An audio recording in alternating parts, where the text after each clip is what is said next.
This is Shweta Pandey. I am your EVS teacher. Our today topic is keeping healthy and fit.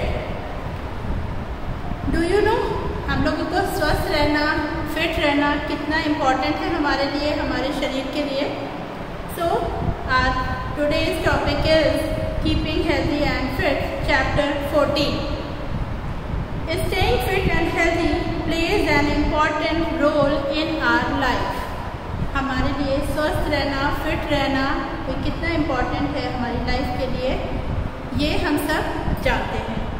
People neglect their health because of the hectic life schedule, but there are little things that you can do each day that will add to being healthy and fit. जो भी हमारा बहुत ही hectic life है, हम सब का आजकल का जो एटमॉस्फेयर है, हम लोग सभी बिजी रहते हैं. ज़्यादातर घरों में mummy papa both are working, सो उनके पास टाइम नहीं रहता है. बट हमें फिट रहने के लिए छोटी छोटी चीज़ें, कुछ छोटी छोटी चीज़ें हैं जो हम लोग कर सकते हैं और अपने आप को फिट और हेल्दी रख सकते हैं, क्योंकि इट इज़ आवर ड्यूटी कि हम स्वस्थ रहें. आपकी अपने लिए भी एक ड्यूटी होती है कि आप अपने आप को स्वस्थ रखें, फिट रखें, क्योंकि अगर आप स्वस्थ होंगे तो ही आपकी फैमिली में हर मेंबर स्वस्थ रहेगा. सो इसके लिए हमें कुछ चीज़ें करनी चाहिए, just like proper rest, regular exercises, yoga and playing games and some free times. हम सभी के पास कुछ समय होता है जिसमें हमारे वो खाली समय हमारा होता है, तो उसमें हम कुछ रिक्रिएशन वर्क कर सकते हैं. जो भी काम हम लोग करते हैं that is called recreation. Proper rest, regular exercise, yoga, deep breathing, playing games and recreation are necessary for keeping healthy and fit. Proper rest, rest means no work. Rest का मतलब होता है कि आप उस समय में कुछ भी काम ना करें, ना तो फिजिकली एंड ना ही मेंटली. Rest is necessary after study and play.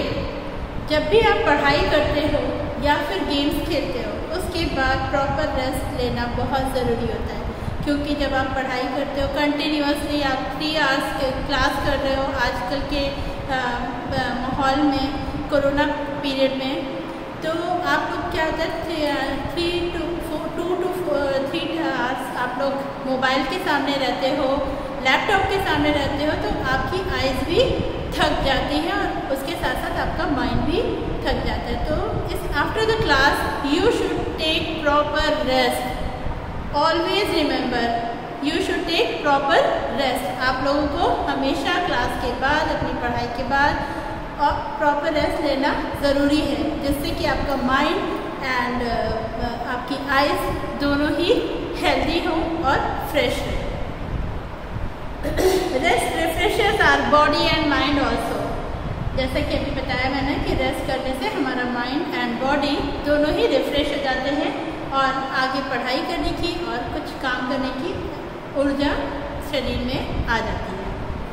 Regular exercises, regular exercises are just like running, cycling, jumping, skipping etcetera. These are called exercises. तो ये एक्सरसाइजेस हम लोग रेगुलर बेसिस पे अपने घरों में भी कर सकते हैं. अभी क्या है कि आप बाहर नहीं जा सकते, तो इट इज़ इम्पॉर्टेंट कि आप अपने छत पर जाइए, वहाँ पर योगा कर सकते हैं, आप जॉगिंग कर सकते हैं, स्किपिंग कर सकते हैं. These are also a good exercise for health. Brisk walking, running, jogging, cycling, swimming, skipping and dancing are some good exercise. Dance भी एक अच्छी एक्सरसाइज होती है. Do you know that? Dance करने से भी हमारे बॉडी के हर पार्ट एक्टिव हो जाते हैं और उसमें फ्रेशनेस आती है और हमारे काम करने की स्ट्रेंथ भी बढ़ती है. Playing in the open is one of the best exercise. खेलना भी एक बहुत अच्छी एक्सरसाइज, बहुत अच्छी हमारे शरीर के लिए बहुत अच्छा होता है। योगा एंड डीप ब्रीदिंग, जैसा कि आपकी लाइव क्लासेस में मैम आपसे कराती हैं, you should do it daily morning, every morning. जब भी आप उठते हो, after brushing your teeth you have to do 5 minutes meditation is must. आपको 5 मिनट का योगा, मेडिटेशन या ब्रीदिंग एक्सरसाइज करना बहुत ज़रूरी है आपके स्वास्थ्य के लिए, आपके हेल्थ के लिए, आपकी स्टेमिना, आपके शरीर की स्ट्रेंथ, आगे और काम करने के लिए और अच्छे से पढ़ाई करने के लिए एनर्जी मिलती है। Okay, so you should do it every morning. Yoga uses breathing techniques, exercise and meditation. Yoga keeps the body fit and mind healthy. Yoga से हमारा शरीर फिट होता है, स्वस्थ रहता है और माइंड भी हमारा हेल्दी होता है, माइंड भी हमारा स्वस्थ होता है। Deep breathing is an easy way to relax. Deep breathing जब मॉर्निंग में आप करते हो तो आप मेंटली एंड फिजिकली बहुत रिलैक्स महसूस करोगे और बहुत ही हल्का लगेगा आपको, और उसके बाद आप जो भी काम करोगे और ज़्यादा एनर्जी से आती है आपके में, और बहुत ज़्यादा एक्साइटमेंट भी होती है कुछ काम करने की, और फ्रेशनेस तो आती ही आती है। It boost the energy in the morning, ये हमारे शरीर में और बूस्ट काम करने की क्षमता को और ज़्यादा बढ़ा देती है और ज़्यादा बूस्ट कर देती है। Games for recreation, we go to school every day. हम लोग डेली स्कूल जाते हैं। After school we do our homework, school से आने के बाद हम लोग अपना वर्क कंप्लीट करते हैं जो भी हमें स्कूल से दिया जाता है। We can not work all the time, हम लोग पूरे टाइम कोई भी काम नहीं कर सकते हैं। न तो आप पूरे टाइम पढ़ाई कर सकते हो, ना ही पूरे टाइम आप टीवी देख सकते हो, ना ही पूरे टाइम आप रेस्ट कर सकते हो। कोई भी काम आप पूरे दिन कंटिन्यूसली नहीं कर सकते। सो ये बहुत ज़रूरी है कि आप कुछ रिक्रिएशन वर्क या कुछ भी एक्सरसाइज या मेडिटेशन या फिर फिजिकल एक्टिविटीज़ करें।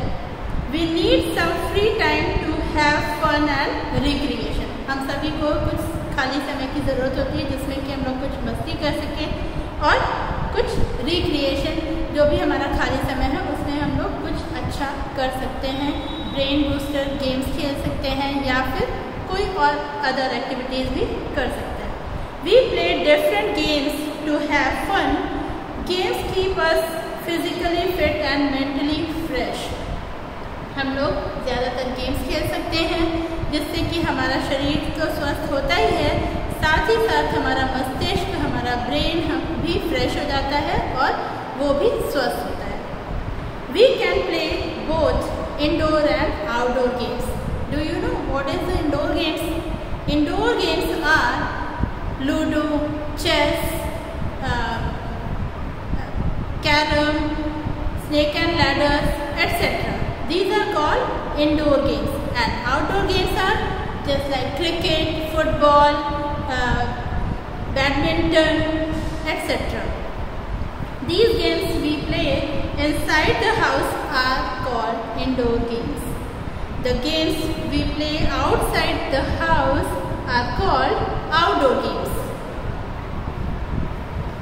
So indoor games are carom, ludo, chess, snake and ladders, and outdoor games are cricket, football, badminton, tennis, etc. Some childhood traditional games, कुछ ट्रेडिशनल गेम्स भी होते हैं जो कि हम लोग ज़्यादातर रूरल एरियाज़ में देखने को मिलते हैं आजकल। और बहुत समय पहले जब हमारे पास नए नए गेम्स नहीं इन्वेंट हुए थे, ये सारे गेम्स नहीं जानते थे हम लोग, तब भी हम लोग यही ट्रेडिशनल गेम्स खेलते थे। Just like hopscotch, marbles, kite flying, gilli danda, kho kho, kabaddi, wrestling, etc. These are called our traditional games, traditional Indian games. Wrestling, kabaddi and kho-kho are also very popular traditional Indian games. These games require strength and stamina. ये सारे games को खेलने के लिए हमारे शरीर में strength की खेलने की शक्ति होना बहुत ज़रूरी होता है और स्टेमिना भी होनी चाहिए कि हम लोग इतनी देर तक कंटिन्यूअसली खेल सकें, फिजिकली दौड़ भाग कर सकें। Right posture. Always remember your right posture is so important for us. How to sit, how to stand, how to walk. ये बहुत ज़रूरी है कि आप लोग किस पोस्चर में बैठे हो, किस पोस्चर में खड़े हो, किस पोस्चर में वॉक कर रहे हो, चल रहे हो। क्योंकि जब आप झुक करके बैठते हो तो बच्चे क्या होते हैं, उनकी हड्डियाँ, उनके मसल्स सॉफ्ट होते हैं। तो जिस पोस्चर में आप बैठोगे उसी पोस्चर में आपकी मसल्स और हड्डियाँ शेप ले लेंगी, जिससे कि आपका शरीर का शेप भी बिगड़ सकता है। So always sit properly, stand properly and walk properly. Right posture keeps us fit and in proper shape. Right posture होना हमारे शरीर के लिए बहुत ज़रूरी है और हमारे शरीर को एक अच्छा शेप देने के लिए भी बहुत ज़रूरी है कि हम राइट पोस्चर में ही सारा काम, सारा वर्क कंप्लीट करें। ओके, तो this is the chapter 14, keeping healthy and fit. So read the chapter with the help of your parents. Thank you. Bye bye. Take care. Stay healthy. Stay safe.